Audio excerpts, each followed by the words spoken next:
Ok, vamos lá ver se agora uh, se conseguimos ter imagem. Penso que está melhor. Conseguem ouvir-me?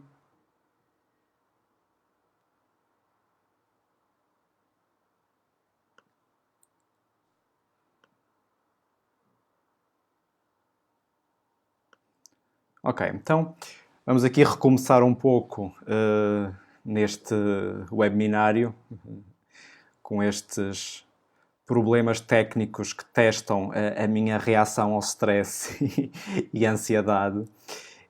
E de facto, eu estava, portanto, pegando neste tema da ansiedade, comecei por dizer que a ansiedade de facto pode ser definida como uma emoção que é caracterizada por sentimentos de tensão, de preocupação, de apreensão mental e de mudanças físicas como o aumento da pressão arterial, palpitações, suores, etc.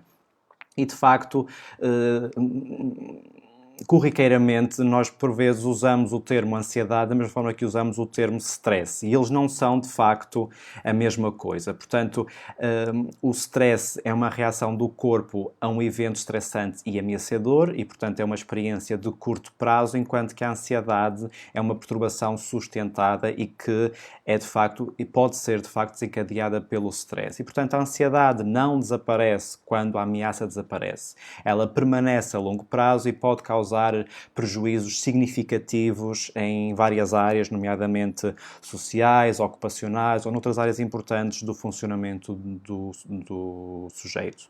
Portanto, podemos dizer de facto que a ansiedade é um estado emocional onde vai existir uma interação entre a experiência, por exemplo, a experiência de medo, entre o comportamento, por exemplo, o evitamento relativamente à experiência e o próprio corpo, nomeadamente com sensações de taquicardia, suores, palpitações, desrealização, etc. E, portanto, como todos os estados emocionais, ela pode ser experienciada em vários graus de intensidade, de frequência e de duração. E, portanto, podemos dizer que numa baixa gama de expressão, a ansiedade até é adaptativa e é necessária para a vida cotidiana, mas que numa faixa superior, ou seja, quando a sua expressão é excessiva em magnitude, em duração ou em frequência, ela passa a ser uma experiência avassaladora e perturbadora e vai evoluir então em sintomas diferentes ou mesmo naquilo que nós chamamos uma ansiedade patológica, aquilo que em psiquiatria chamamos de perturbação ou de perturbações de ansiedade.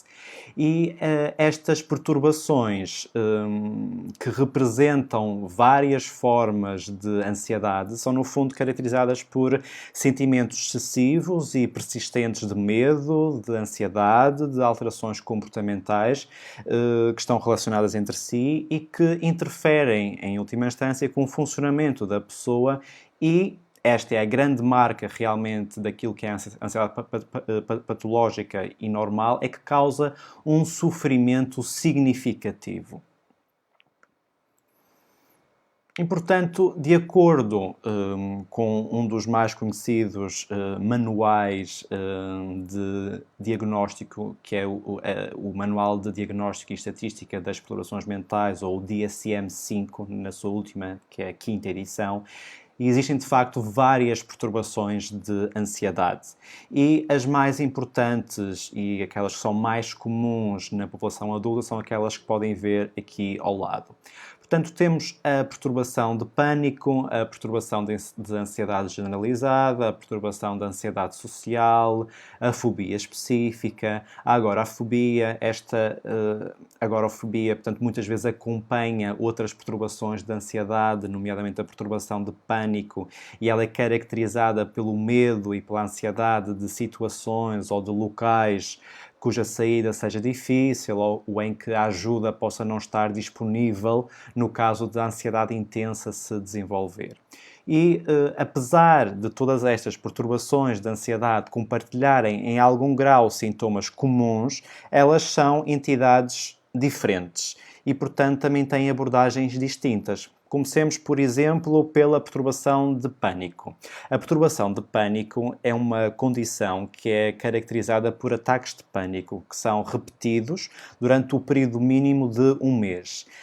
As pessoas que são afetadas por esta condição estão persistentemente preocupadas com o próximo ataque e com as consequências destes sintomas. E, portanto, um ataque de pânico pode ou não ser desencadeado por uma causa específica. E isto nós, de facto, sabemos que após um primeiro ataque de pânico, os episódios seguintes são desencadeados de uma forma quase que automática, sem terem um evento causal específico. E, portanto, é caracterizado por uma apresentação abrupta, súbita, de distúrbios físicos, como, por exemplo, palpitações, dificuldade em respirar, tonturas, e também por sintomas cognitivos de ansiedade, nomeadamente a sensação de morte iminente, que é uma característica bastante comum da perturbação de pânico, uma sensação de despersonalização e uma intensa preocupação com o próximo ataque de pânico.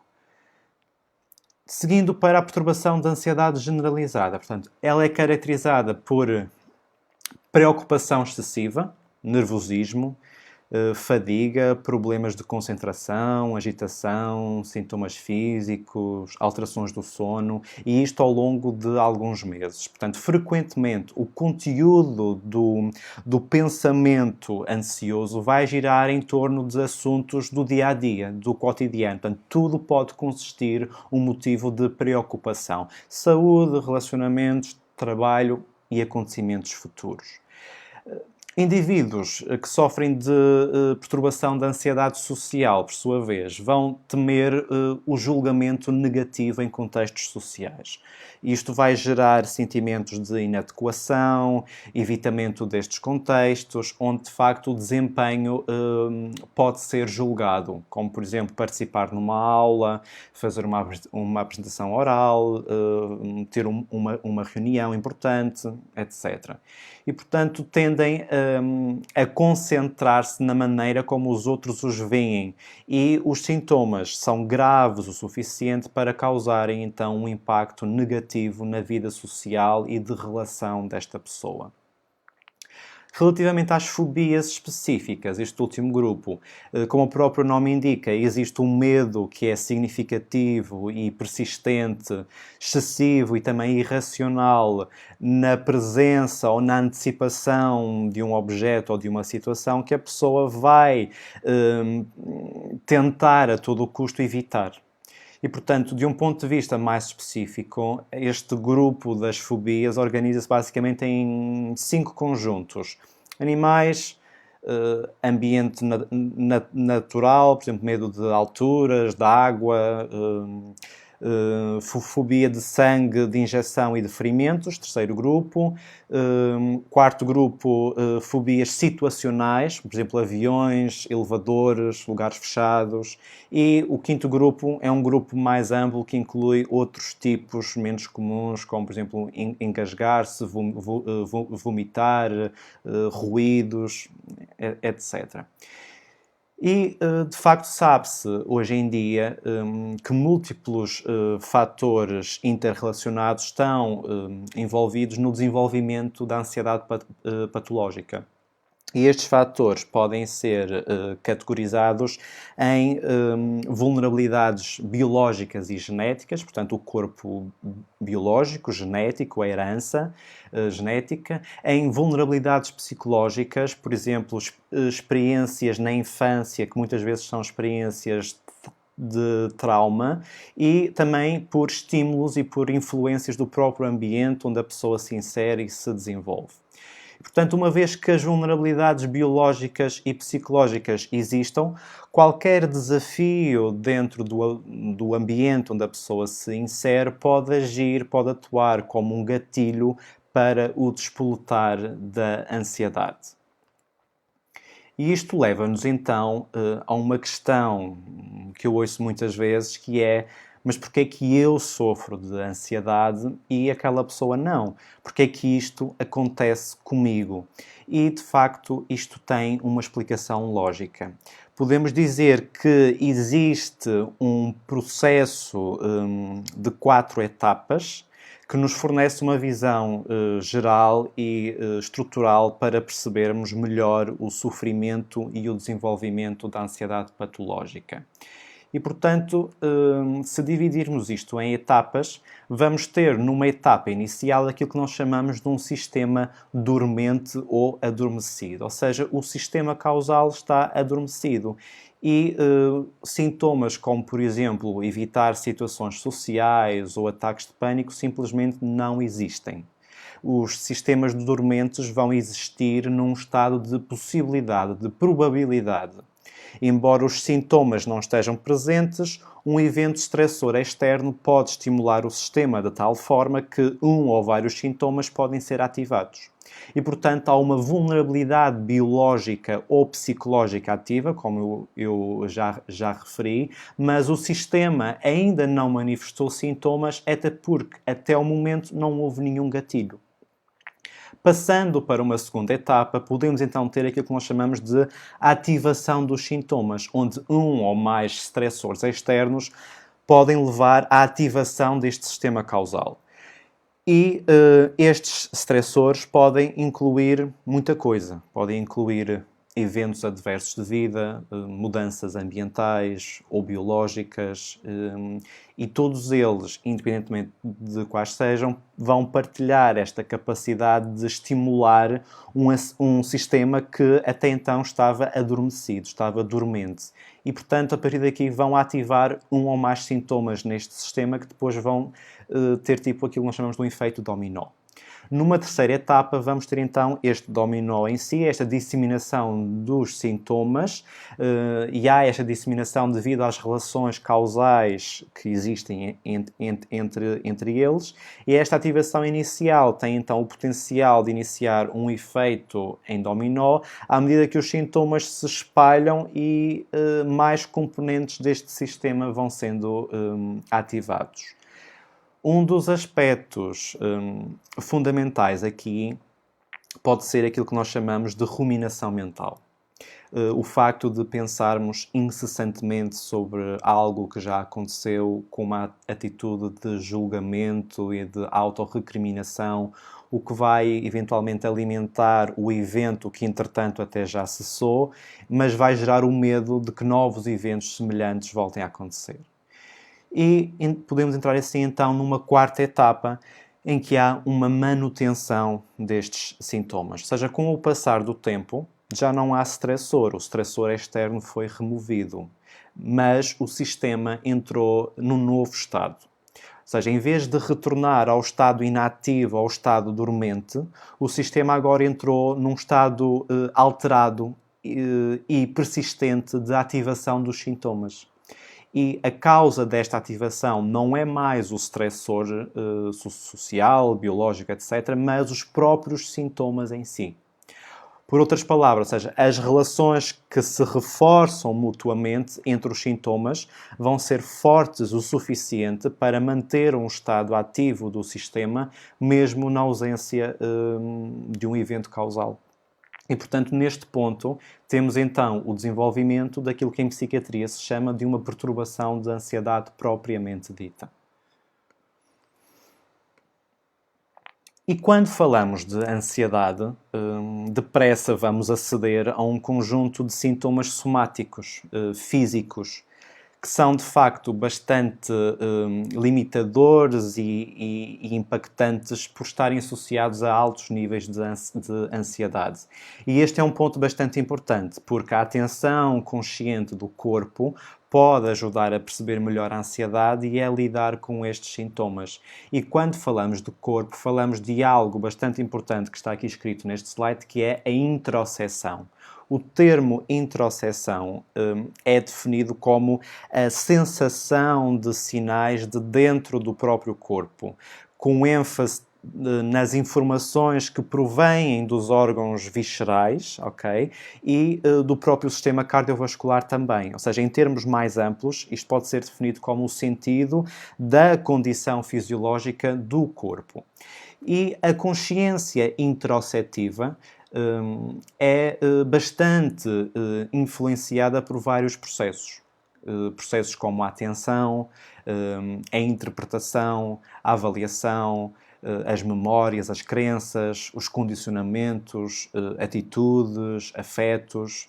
E têm sido realizados inúmeros estudos nesta área, porque é uma área bastante importante em termos da ansiedade, e os estudos revelam uma relação significativa entre a sensibilidade interoceptiva, ou seja, a avaliação dos sintomas do corpo de uma forma exagerada pela própria pessoa, e níveis mais altos de ansiedade, parecendo haver uma predisposição biológica para isto. Nós nunca podemos esquecer, de facto, a predisposição biológica da pessoa, a sua herança, a sua carga genética, porque isto é bastante importante em termos de perturbações mentais, nomeadamente em termos da ansiedade. E isto, de facto, esta sensibilidade aumentada da introspecção vai levar a que os indivíduos atribuam significados mais catastróficos e mais ameaçadores aos sintomas corporais que são percebidos pelo próprio, como, por exemplo, o simples facto de o coração bater mais depressa ou a respiração ficar mais ofegante ou até um pouco mais pesada. Okay? E isto de facto acontece e é bastante comum observarmos isto nas perturbações de ansiedade. Portanto, esta linguagem do corpo é bastante importante e é um terreno fundamental onde temos que atuar. E não há nada melhor do que um exercício para experimentarmos esta questão. E, portanto, vamos fazer aqui uma pausa nesta apresentação teórica e vamos fazer um exercício. Porque muitas vezes, de facto, entramos em contacto com estes sintomas mais avassaladores, com uma intensidade elevada, é útil termos estratégias de autorregulação. Então vamos fazer este exercício que se chama o exercício dos 4 elementos. Vou pôr aqui um fundo de ecrã diferente para focar um bocadinho melhor a vossa atenção. Queria apenas dizer que este exercício dos 4 elementos foi inicialmente inventado por Elan Shapiro para ajudar pessoas com experiências adversas de vida, que é aquilo que no fundo também estamos a viver neste momento, esta adversidade e esta imprevisibilidade. Este exercício tem o objetivo de tornar a pessoa mais proativa, mais participativa neste processo de autorregulação e de autotranquilização. E começa com uma atividade muito simples, que é a tomada de consciência de que estamos a usar ou a vestir alguma coisa.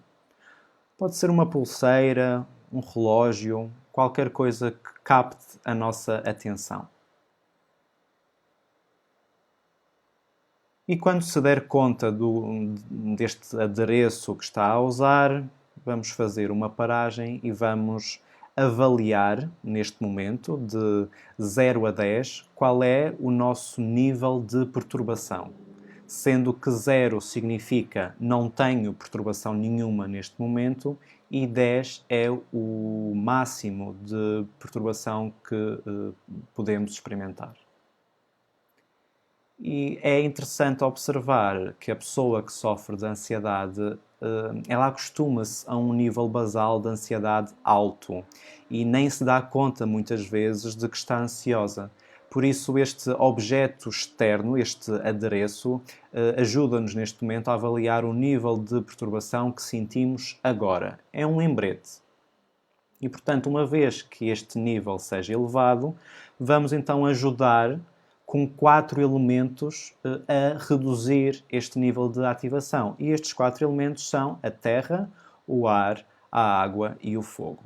E começando de baixo para cima, o elemento que nos surge em primeiro lugar é a terra.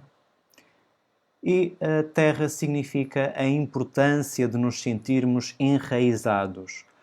Algo que, de facto, é comprometido durante os episódios de ansiedade, em que a sensação é de estarmos, por vezes, desrealizados, sem lugar, sem chão. E para concretizarmos um pouco mais, vamos então colocar os pés bem assentes no chão, firmemente no chão, tomar consciência da forma como o nosso corpo está a ser suportado neste momento, pela cadeira, se estivermos sentados, ou pelo chão, caso estejamos deitados. Esta consistência, este amparo, para que eu me sinta mais enraizado no aqui e no agora, neste lugar.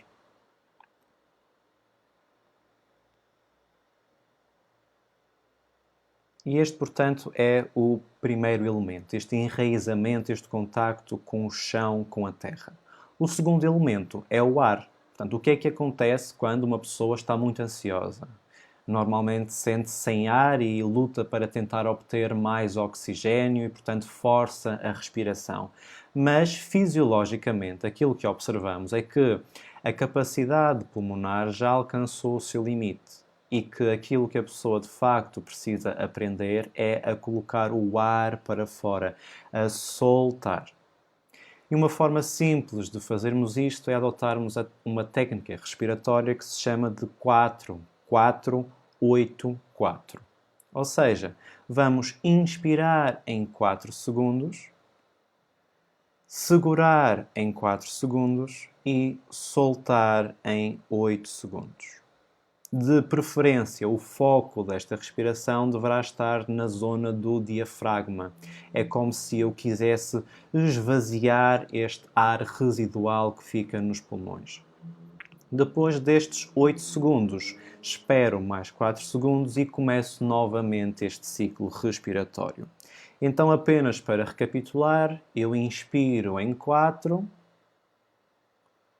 seguro em 4, expiro em 8, espero 4 segundos e volto a inspirar novamente. O objetivo é então estabelecer um ritmo e não ficarmos com excesso de oxigênio no cérebro, porque isto de facto iria agravar a ansiedade e os sintomas físicos da ansiedade, que muitos deles são despoletados por uma alteração do pH do sangue que tem a ver com esta hiperoxigenação, com este excesso de oxigênio que é causado durante as crises de ansiedade. E passamos agora para o terceiro elemento, que é a água. Quando estamos ansiosos, o que é que acontece com a boca? Por exemplo, com a minha está-se a passar neste momento, mas é porque eu estou há imenso tempo a falar e tem a ver, de facto, com o facto da boca ficar seca. E isto, às vezes, pode ser um sinal da ansiedade que está ancorada no corpo. Para neutralizarmos esta reação natural, vamos tentar intencionalmente gerar saliva na nossa boca e depois engolir esta saliva.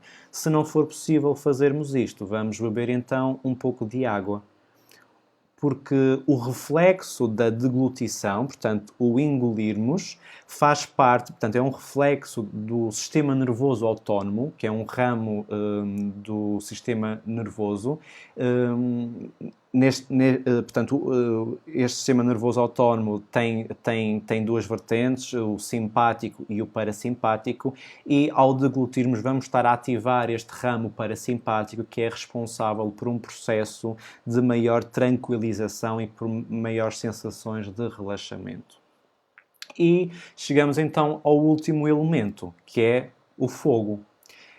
Este elemento vai representar o pensamento, a busca por ideias mais luminosas. Portanto, aquilo que geralmente verificamos num funcionamento ansioso é que facilmente entramos em contacto com pensamentos negativos, como, por exemplo, sou frágil, sou vulnerável, não tenho controlo, não sei o que fazer. E então, o primeiro passo é, de facto, identificar e reconhecer a presença destes pensamentos negativos e voluntariamente movê-los para um local menos assustador.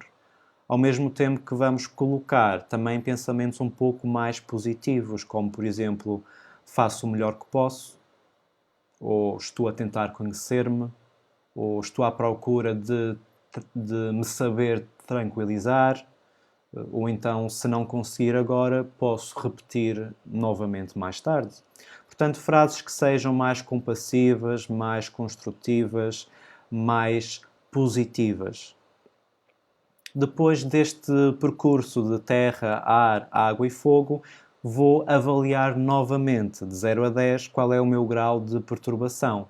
0, nenhuma perturbação, 10, o máximo possível. Suponhamos que depois desta atividade o nível de perturbação que começou por volta do 9 tenha decrescido um pouco para um 7, que é o nosso objetivo, ou seja, nós não vamos eliminar o desconforto, mas pelo menos conseguirmos ter a sensação de um pouco mais de autocontrolo, de mais contenção e da capacidade de regularmos as nossas emoções, então isto já valeu a pena.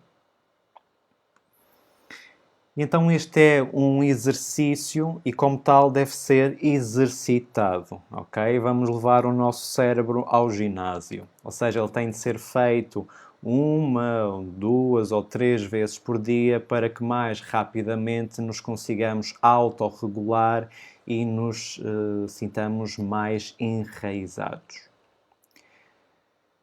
Então pode surgir aqui a pergunta que é, portanto, já vimos o que é a ansiedade no corpo, mas o que é que se passa no cérebro durante a ansiedade? Passa-se muita coisa, de facto. Genericamente, a ativação neuronal das perturbações de ansiedade pode ser dividida em ativação motivada pelo medo ou ativação motivada pela preocupação. As perturbações que cursam com uma ativação motivada pelo medo são aquelas que apresentam aquela reação transitória de luta ou de fuga. Uma reação que está associada à hiperestimulação, a uma ameaça imediata. E temos, por exemplo, as fobias específicas e a perturbação da ansiedade social.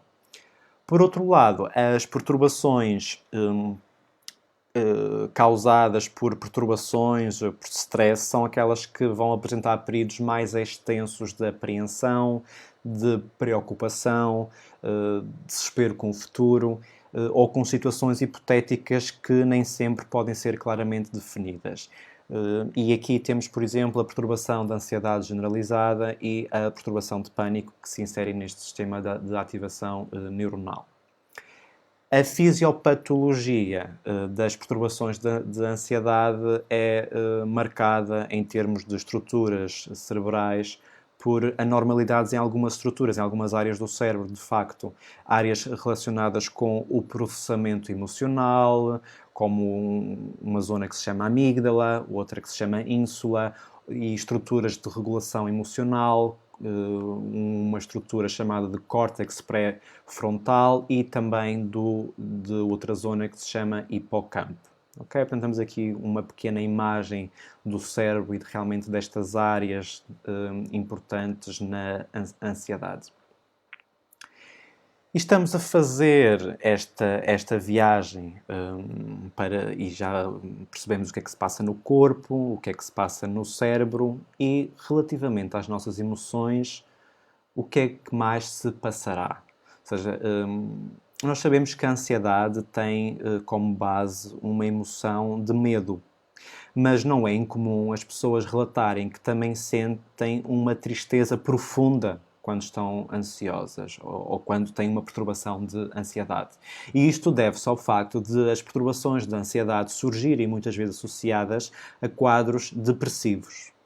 Elas também surgem associadas a outro tipo de patologias, nomeadamente consumo de substâncias, nomeadamente o álcool, outro tipo de doenças crónicas, dor.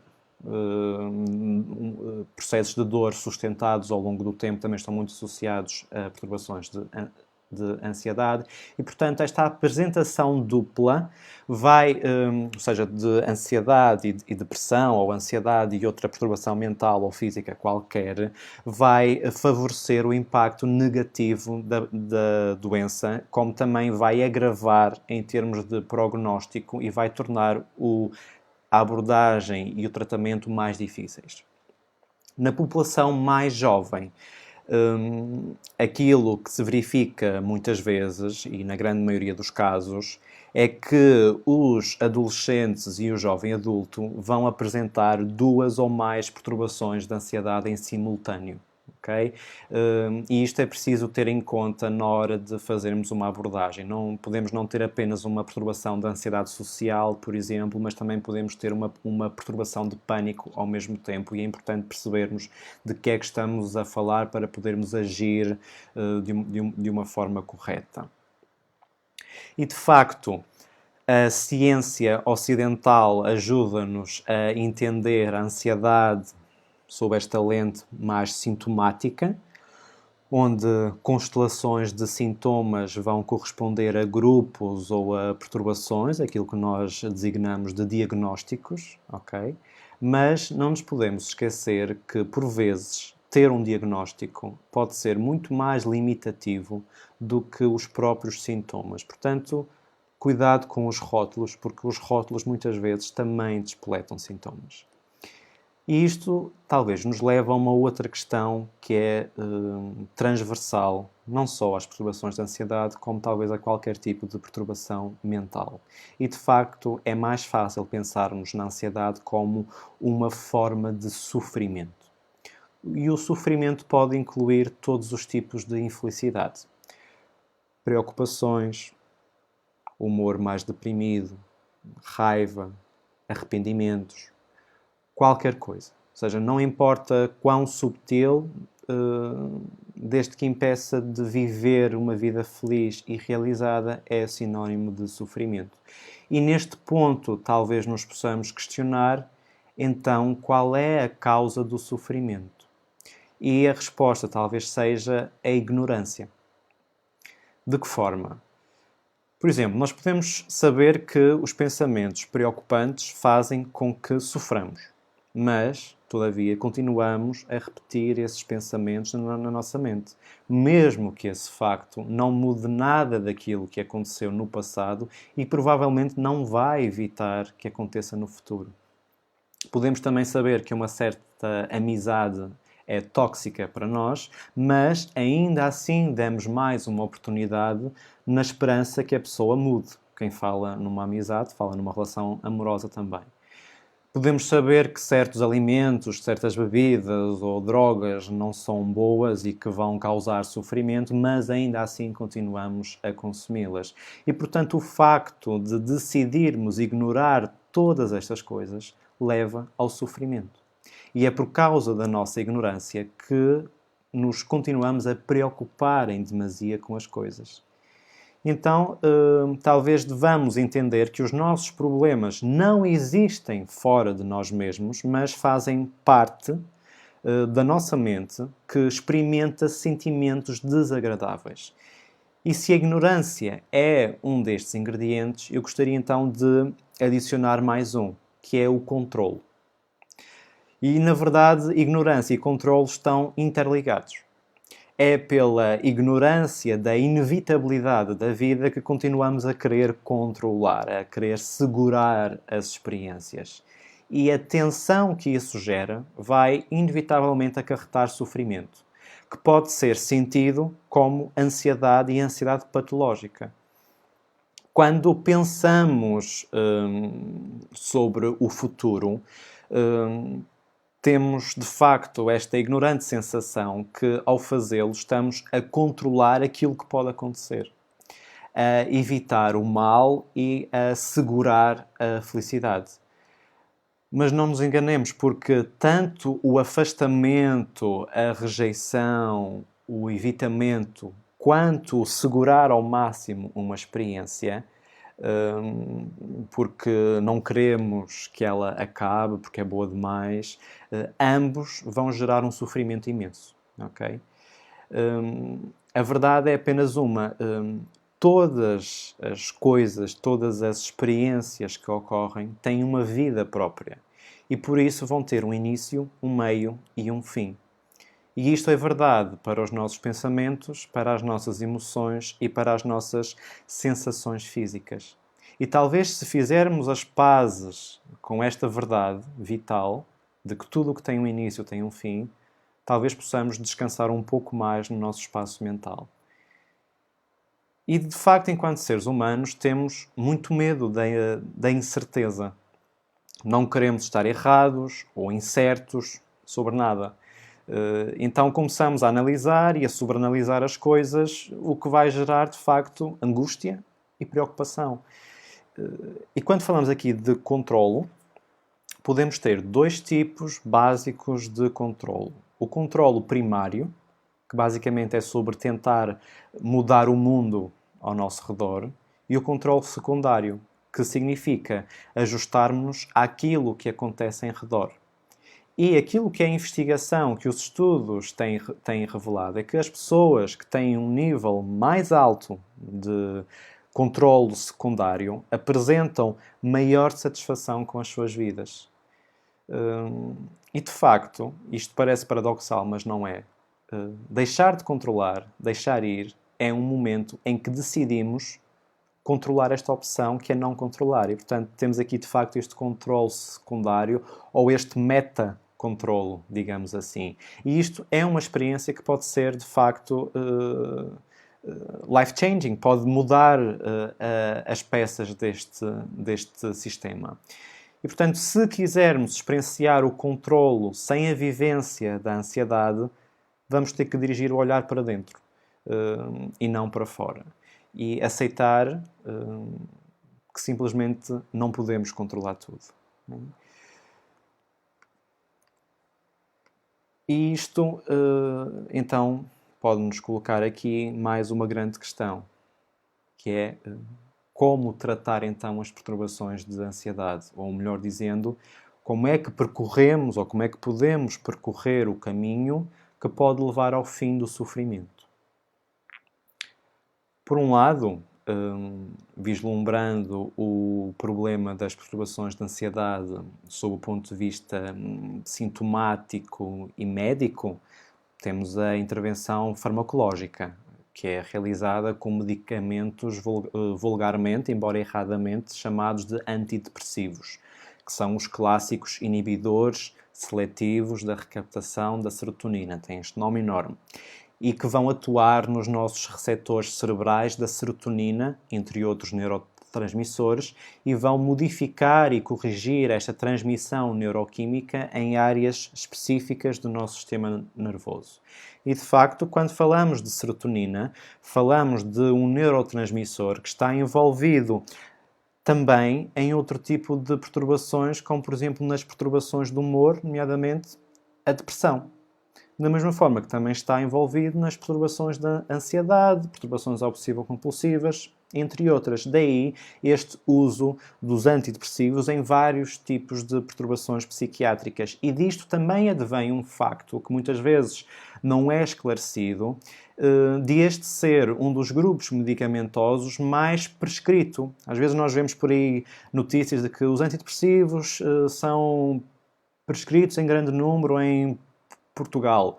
Mas isto, muitas vezes, tem este motivo, que é, nós não podemos olhar só para a depressão, porque a depressão não é o único alvo deste género de intervenção farmacológica. E, portanto, neste ponto, em termos de medicação, faço só aqui uma pequena referência também a outro grupo, a outra classe de medicamentos que chamamos de benzodiazepinas, aquilo que vulgarmente chamamos de calmantes, mas que não se podem considerar um tratamento curativo em si, ok? Estes medicamentos devem ser antes usados durante um tempo limitado, não mais do que 4, 6 semanas, pelo seu risco, de facto, de dependência química e psicológica. E eles vão servir mais para a diminuição dos sintomas ansiosos. São principalmente usados numa fase inicial do tratamento, enquanto a medicação antidepressiva não está a fazer o seu efeito, algo que pode levar mais ou menos entre 4 a 6 semanas, ok? Portanto, isto ainda é um processo que leva algumas semanas. Contudo, apesar da enorme utilidade e da eficácia da medicação nas perturbações de ansiedade, esta eficácia situa-se em torno dos 60%. O que significa que há uma percentagem muito grande ainda de pessoas e de casos que não vão responder à abordagem farmacológica. E, a par desta questão, temos outra, por exemplo, a má adesão ao tratamento, quer seja por efeitos secundários ou porque simplesmente a pessoa não quer tomar medicação. E, portanto, a medicação não é algo que vá servir ou que vá agradar a todas as pessoas. pelo que também se impõem outras estratégias, que nós chamamos de estratégias ou de intervenções não farmacológicas. E que intervenções não farmacológicas são essas? São intervenções mais psicoterapêuticas que vão focar-se em aspectos cognitivos e comportamentais da ansiedade. E aqui entra um aspecto importante com o qual temos que trabalhar bastante, que é a questão do medo.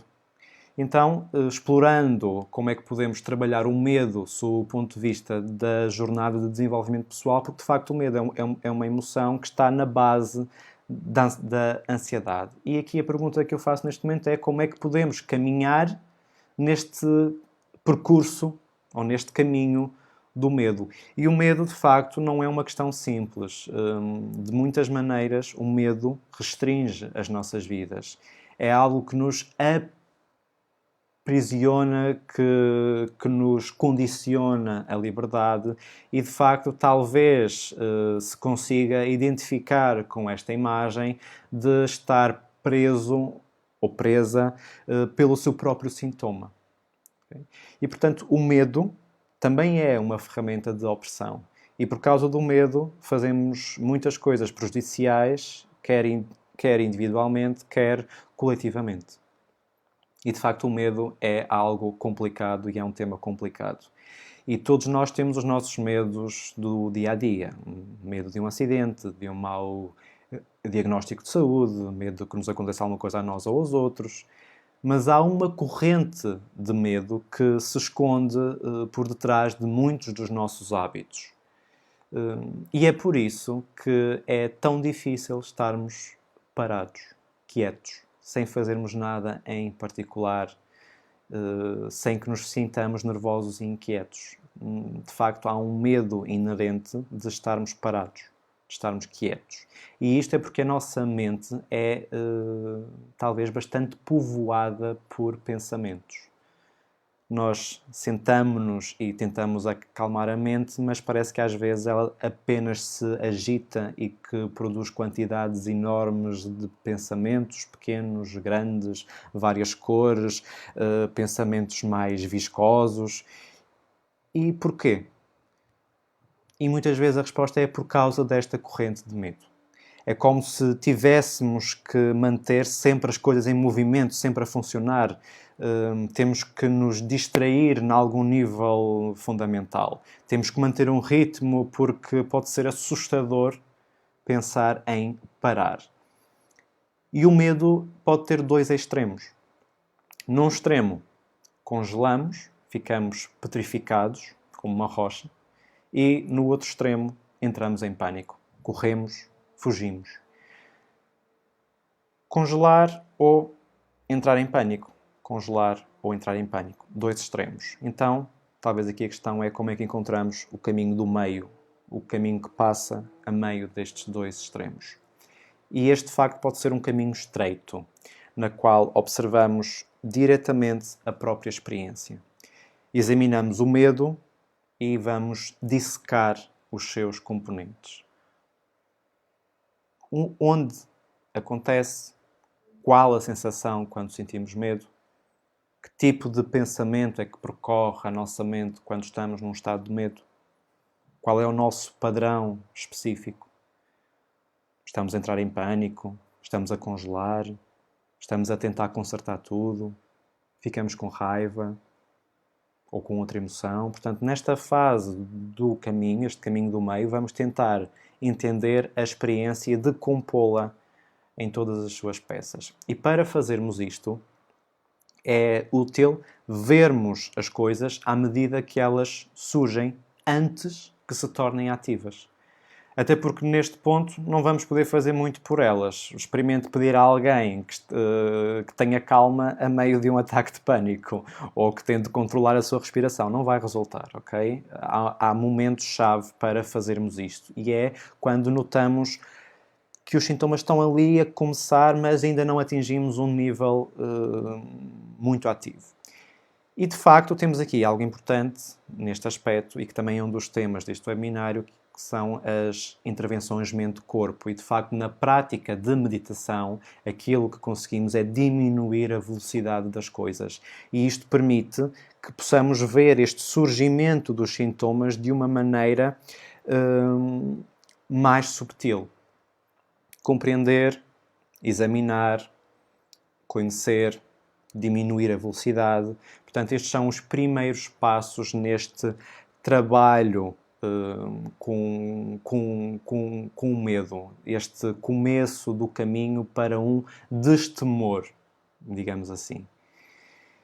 E o medo que subjaz à ansiedade, tem a ver com o futuro. Nós dizemos muitas vezes que a depressão é um excesso de passado e a ansiedade é um excesso de futuro. E, portanto, este medo tem a ver com o futuro. Mas o futuro ainda não existe. Ainda não aconteceu, o passado também não existe, já aconteceu. E, portanto, a única coisa que vamos ter e onde podemos, de facto, atuar é no aqui e no agora. Ou seja, voltarmos para casa, e quando eu digo casa, refiro-me à própria pessoa, à casa que cada um de nós é, a nós mesmos, a cada momento, e isto faz toda a diferença na forma como lidamos com o medo. Quero aqui apenas lembrar que quando uso a palavra medo, estou a referir-me a este medo patológico, ok? Porque existem medos mais simples, mais cotidianos, até mais úteis para pressentirmos e para evitarmos o perigo ou o dano desnecessário, ok? Portanto, tudo tem o seu lugar. O próprio ato de lidarmos com o medo é um passo fundamental para alcançarmos este tal destemor. E nós não fazemos isto de uma forma sequencial, em que temos o passo 1, 2, 3 e 4, ok? Ou seja, em que primeiro suspendemos o medo e depois vamos começar com este projeto de desenvolvermos o destemor. Não, ou seja, os medos não vão desaparecer de uma forma mágica. Aquilo que é necessário, talvez, é desenvolver estabilidade e discernimento. E a estabilidade em si, só, muitas vezes não é suficiente. Sentir-se um pouco mais calmo e relaxado muitas vezes não é suficiente para superar este sentimento profundo de ansiedade e a ansiedade no centro do nosso ser. Então, para superarmos, nós vamos necessitar realmente de mais insight. Isto vai envolver uma reflexão profunda sobre as nossas próprias vidas. Eu costumo dizer que se até aqui a receita levou-nos a este bolo, se queremos um bolo diferente, não vamos poder continuar a usar os mesmos ingredientes, ok? Portanto, vamos ter que refletir sobre os ingredientes que estamos a usar neste momento. Portanto, este olhar profundo para o nosso próprio medo. Olhar profundamente vai nos ajudar a revelar a natureza inerente a cada ser humano e vai nos ensinar também a trabalhar com ela. Nós só aprendemos como trabalhar com alguma coisa quando olhamos para ela. Sem isto não é possível. E, portanto, ao olharmos profundamente, podemos ver, de facto, que não existe um objeto de medo que esteja separado da pessoa que está com medo. A experiência é uma só e está em constante mudança ao longo da nossa vida. Os meus medos atuais não são os medos que eu tinha há 20 anos atrás. Okay? E, apesar, de facto, de existirem várias intervenções não farmacológicas, portanto, intervenções numa linha mais psicoterapêutica para as perturbações de ansiedade, sendo talvez aquela que é mais estudada e mais validada é a terapia cognitivo-comportamental, eu vou falar-vos, no seguimento daquilo que tenho vindo a dizer, das chamadas terapias de terceira geração ou terapias cognitivo-comportamentais de terceira geração, onde se inserem as intervenções baseadas no mindfulness. Estas intervenções vão ensinar ferramentas práticas para regular esta excitabilidade que está associada à reação de stress. E sabe-se que a prática a longo prazo vai ajudar a melhorar e a regular as emoções de uma forma mais adaptativa e a diminuir emoções negativas como o stress. Estas intervenções, que são intervenções mente-corpo, Elas ensinam a estarmos focados no presente, observando os pensamentos que ocorrem e as emoções durante estas experiências mais stressantes e que podem culminar então em episódios ansiosos. E vão aumentar a capacidade que temos de lidarmos com estes stressores, ou seja, vão desenvolver também os nossos mecanismos de coping. E dentro destas intervenções baseadas em mindfulness temos duas mais estudadas, que são o MBSR e o MBCT.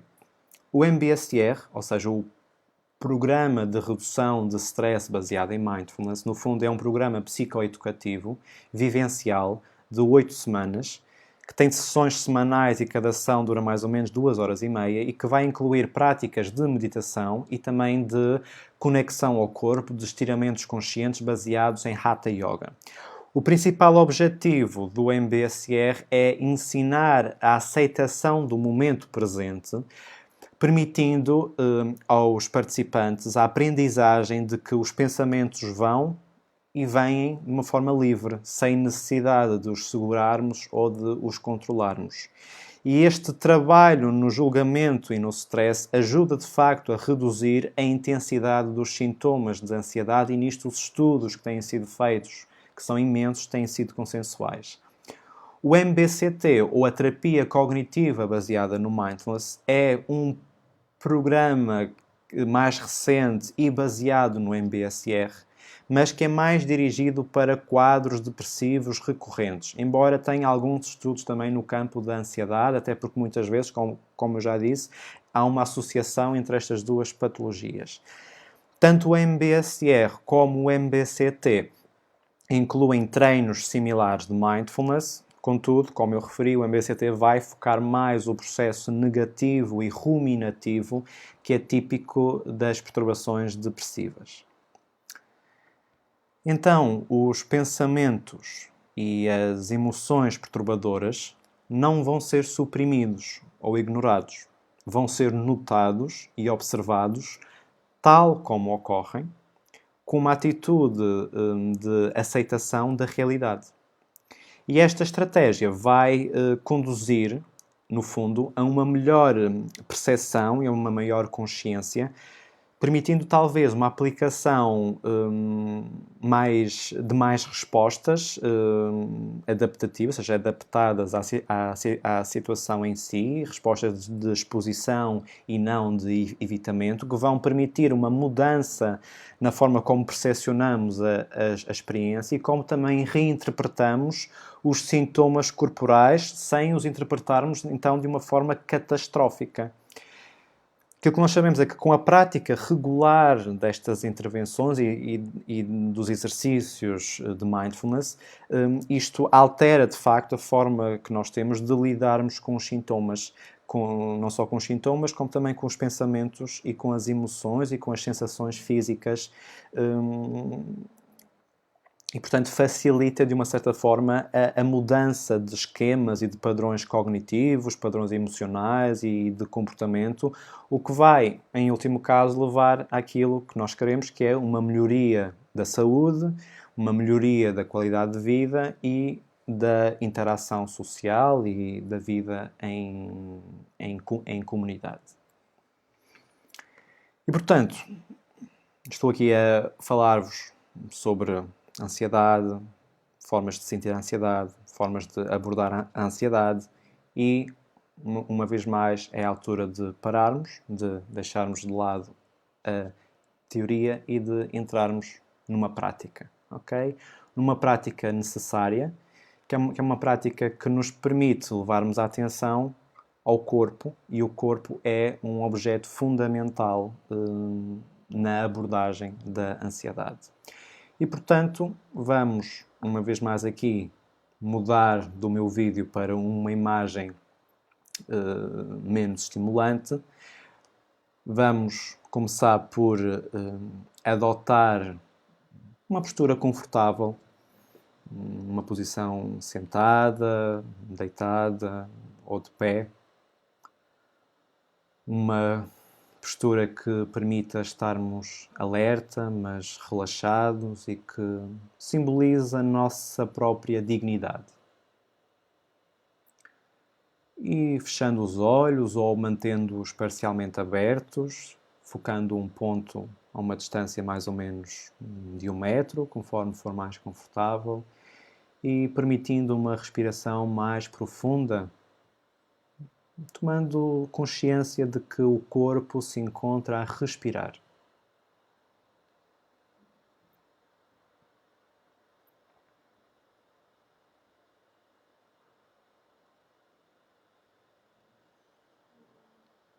E permitindo que a atenção deslize através do corpo, até aos pés, observando ambos os dedos grandes dos pés, o direito, o esquerdo, e talvez notando quaisquer sensações, calor, frio, umidade ou ausência de sensações.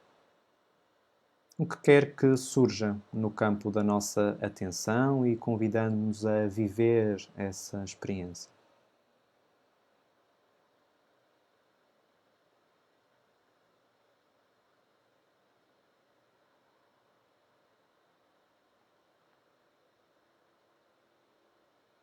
Se a mente divagar sabendo que isso é normal, que faz parte deste processo, e por isso aceitando sem julgamento e voltando a trazer a nossa atenção ao corpo, e se a mente dispersar mil vezes, conduzindo-a de volta a este corpo. E expandindo o campo da atenção para incluir todos os dedos dos pés, a planta dos pés, dando conta das sensações que aí emergem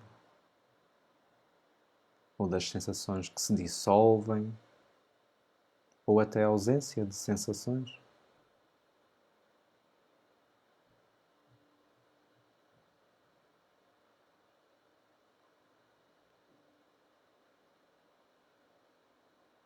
E passando agora para os calcanhares e para o dorso dos pés.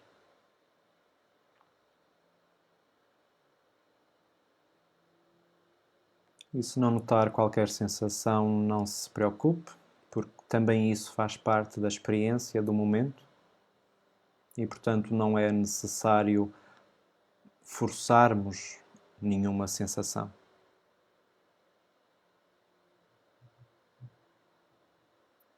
E expandindo a nossa atenção para incluirmos os tornozelos e as pernas.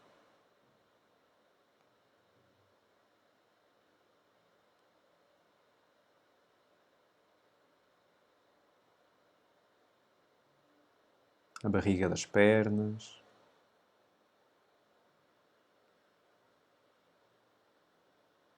A parte da frente das nossas pernas. Simplesmente notando as sensações presentes, frio, calor, formigueiro, tensão muscular, o que quer que esteja aí presente e que possa ser observado.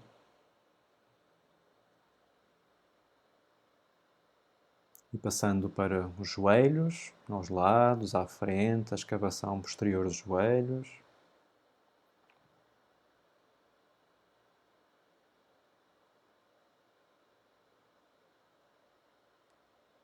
E a parte superior das pernas, desde os joelhos até às ancas.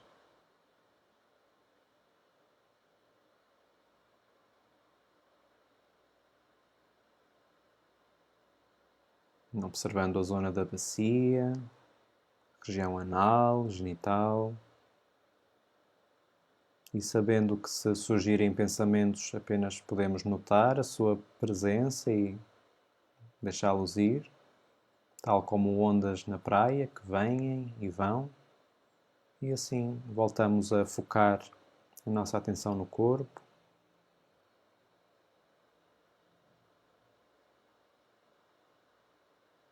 Explorando a zona do abdômen, a barriga e talvez sensações dos órgãos nesta região do nosso corpo, sensações mais internas e outras sensações mais superficiais.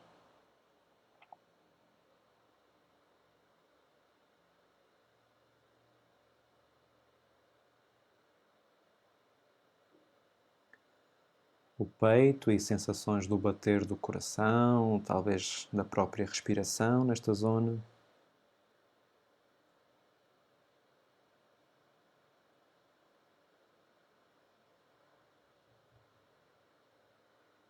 Notando as costas, na zona inferior, média e superior. As sensações que aí existem ou a falta delas. Sabendo que algumas sensações se podem tornar mais intensas ou até mesmo dolorosas, e talvez convidando-se a lidar com esta experiência de uma forma curiosa e receptiva. Talvez queira experimentar, levar atenção a estas zonas do corpo e explorar as sensações, onde é que elas se localizam exatamente, se mudam com o tempo, se mantêm a mesma intensidade. Tentando apenas sentir, sem rejeitar, sem julgar e avançando neste exercício. Notando agora os ombros que normalmente carregam muita atenção e observando apenas com abertura, com curiosidade, deixando que tudo seja tal como é e libertando-se desta tendência natural de julgarmos. E notando agora o braço esquerdo, o cotovelo, o antebraço, a mão esquerda, os dedos da mão esquerda.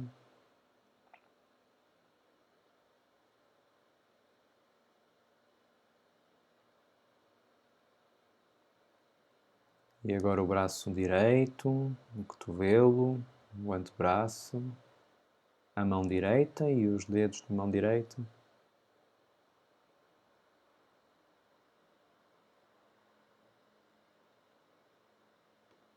E agora o pescoço, como é que se encontra, se está relaxado, se está tenso.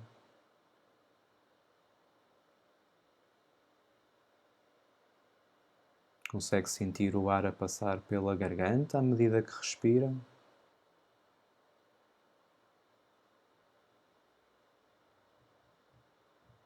E prestando agora atenção à cabeça, passando pelo rosto.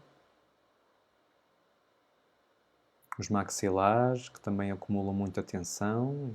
Como é que se encontram os maxilares? Tensos, relaxados.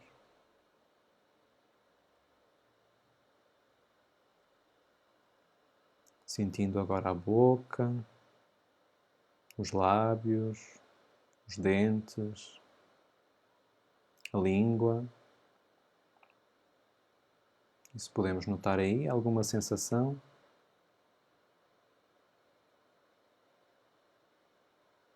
E se nos perdermos em pensamentos ou distrações, o que faz parte deste processo, podemos voltar a trazer gentilmente a atenção ao corpo e à respiração.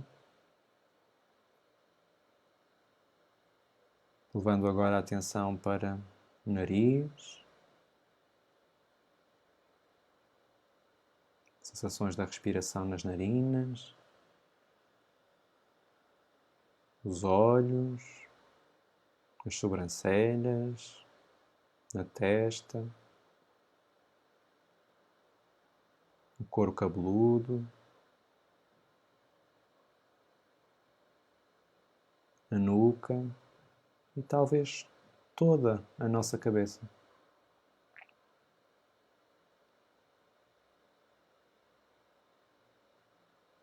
E daqui expandindo agora a atenção para todo o corpo, notando em silêncio por alguns momentos. Este corpo que respira, notando o corpo talvez ao mesmo tempo que notamos a inspiração e a expiração.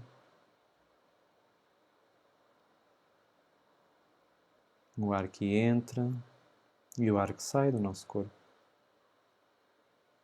Com gentileza, com amabilidade, por tudo aquilo que surge no campo da nossa experiência. Seja medo, seja tristeza, angústia, alegria, felicidade, o que quer que seja. Observando e respirando com isso.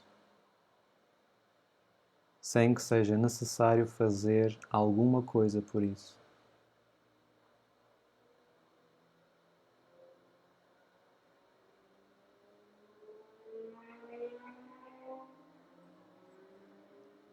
E nos momentos finais desta prática, fazendo uma inspiração mais profunda, abrindo novamente os nossos olhos, se os tivermos fechados, e voltando a este espaço, a este aqui, a este agora.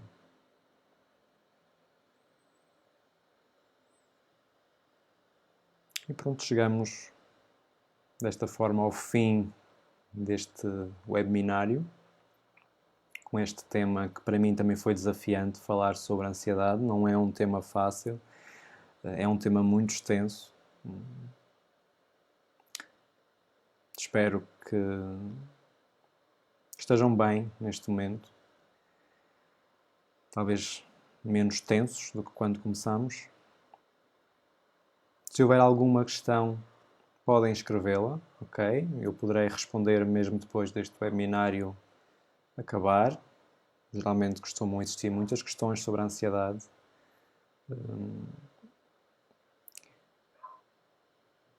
Quero também agradecer a todos vocês, a todos os comentários que vão deixando, a todas as manifestações de carinho. Obrigado a todos. Despeço-me então neste dia de liberdade, em que estamos a celebrar a nossa liberdade coletiva e em que podemos também celebrar a nossa liberdade individual, sabendo que o individual e o coletivo estão inevitavelmente entrelaçados. Okay? E, portanto, para continuarmos a ser livres, vamos para já sermos livres dentro de casa, ok? Ser livres dentro de casa, enquanto for necessário. Boa tarde a todos. Vemo-nos em breve, talvez com outro tema. Façam sugestões de temas, ok? Terei todo o gosto em analisá-los e em falar de um tema que seja de facto do vosso interesse. Obrigado a todos, boa tarde e vemo-nos por aí.